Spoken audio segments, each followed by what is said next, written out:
How you doing, YouTube? I'm going to make hopefully a short video. Hopefully, I try to keep it underneath 10 minutes on the basic tools that you need to keep reptiles or breed reptiles. These are just the basic ones I use uh, to keep my reptiles. First one, I use hemostats. I believe I bought these off Bean Farm. Sorry, just knocked something over. Bean Farm. Um, some years ago, probably 5 to 7 years ago. I believe these are the 7 inch. I use these and a lot of people use them for feeding, for holding your frozen thaw rats or live rats. So your animal gets cut or something, you need to get it stitches. You can actually use this to, stitch the animal with a needle. But mainly they're used for feeding, and that's what I use them for. Stainless steel, still in great shape. Never had any problems with rusting or anything. So hemostats, and they are used for feeding. The next thing I use is a cleaner called chlorhexidine. I bought this off Reptile Basics. I had it for a few months. I've been using it. I love it. Uh, the main reason is because it's made for animals and it doesn't have those harmful fumes like bleach or Spick and Span or Mr. Clean that you get from the dollar store or Dollar Tree. So, and it goes a long way. I think I bought this 4 or 5 months ago. And 2 teaspoons, I believe it's 2 teaspoons, 2 tablespoons, is good for a gallon of water. So basically, I mix 2 tablespoons in a gallon of water, then I transfer it, as I need it to my spray bottle to clean out my cages. Is also if your animal gets bit or has a wound, it's good for cleaning cuts, abrasions, or insect stings. Only for animals, not for humans. So for $5 or $7, I think I paid for it. I know it was under $8. Uh, this is a good solution for a good cleaning solution for your animals. And this is chlorhexidine. Uh, Next, you need to have a good water conditioner. I use Reptisafe made by ZooMed. It's new and improved, But it's made I use it mainly for my African bullfrog, pixie frog, for his water bowl. But basically, I put some in 1 gallon of water, and I've been using it for my snakes. It's not going to harm your snakes. It's actually water conditioner for all species: snakes, lizards, turtles, tortoises, amphibians, hermit crabs, and spiders, tarantulas and shit like that. And I forgot the name, but it's pretty good. I think I paid like $5.99, $6 for this. So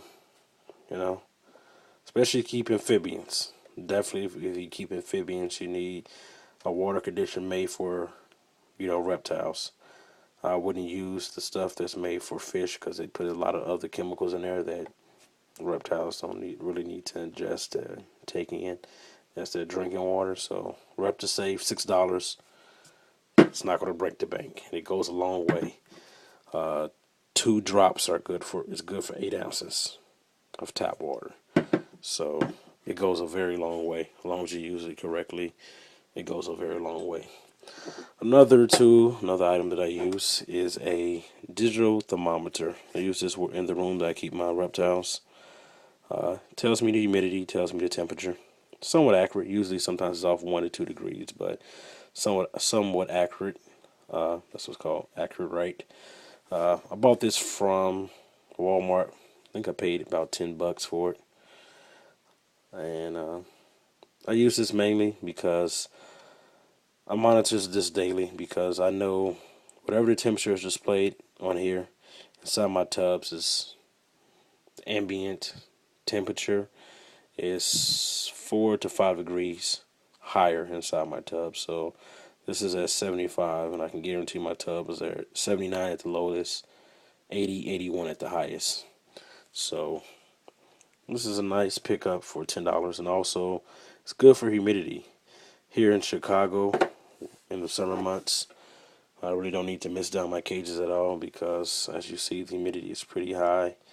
58%. The highest today in my house was 60%. The lowest is 55%. So if I know my humidity is 55%, inside my cage I'm sitting at least 60 to 65%.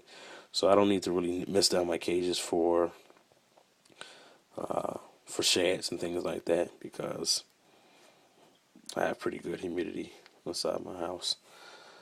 So that's it. Another thing, talking about temperatures. A temp gun. I use Pro Exotics PE2 tip gun. I had the PE1 for years, and I recently lost it about 3 weeks ago and couldn't find it.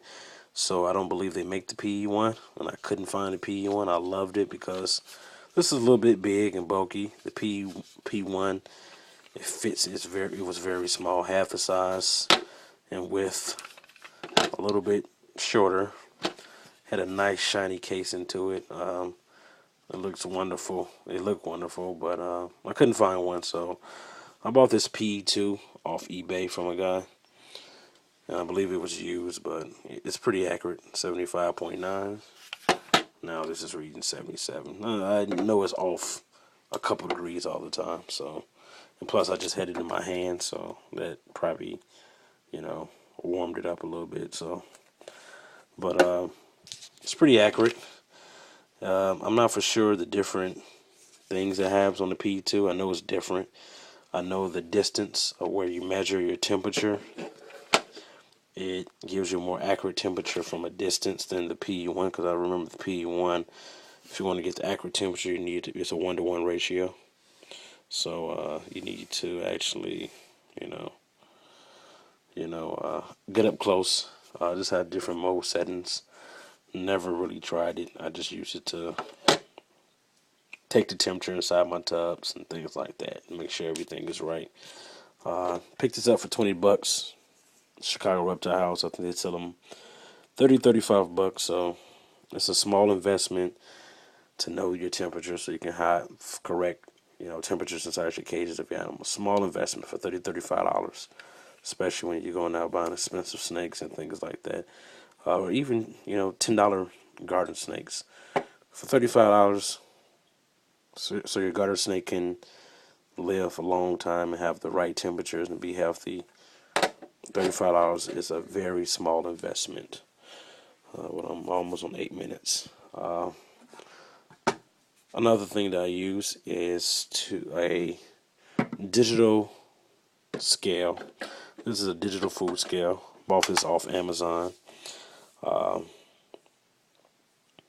It's pretty good. I think I paid $20, $19.99 plus and free shipping.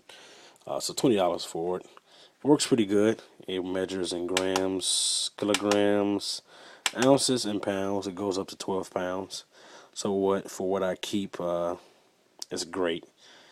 For $20, I had it for about 6-7 months, and it works good. It comes just like this. It doesn't come with any kind of tub or bowl, and I just use a 6-quart tub, and I can fit like a 2,000 gram animal in here with no problems.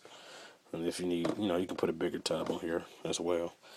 And like I said, it reads up to 12 pounds. So this is the basic.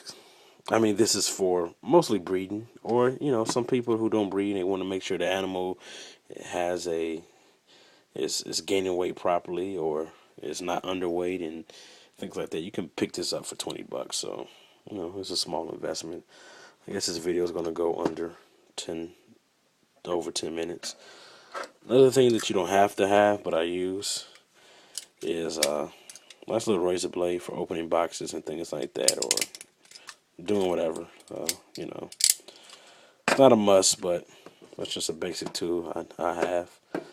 So we're going to basically sum up everything here and show you, $5 for this. Let's say you buy it at a retail store. Let's say you pay $35 for your temp gun, so that's $40. $10 for the thermostat, that's $50. It's like $7 for this, so that's $57. plus another $5. So we're talking about $62, $5, $6, 62, 63. Plus another $10 is what was that, 63? So $83 plus $5 for this. So under $90, you can get basically the essential tools that you need for reptile keeping and reptile breeding. For 80 something dollars is not a lot of money. You spend that, basically go buy a pastel, male pastel. You're gonna spend $75, $80 on the low end for a male pastel. Or a spider morph can spend $100 to $150, sometimes $200 for a male spider. So these little things, they will last you a very long time. They actually will guarantee, well, not guarantee, but it will help you a lot with the health of your animals, to make sure your animals are healthy. Make sure everything you have in the husbandry of your animals is correct. So that's it. A little over 11 minutes, and over and out, YouTube.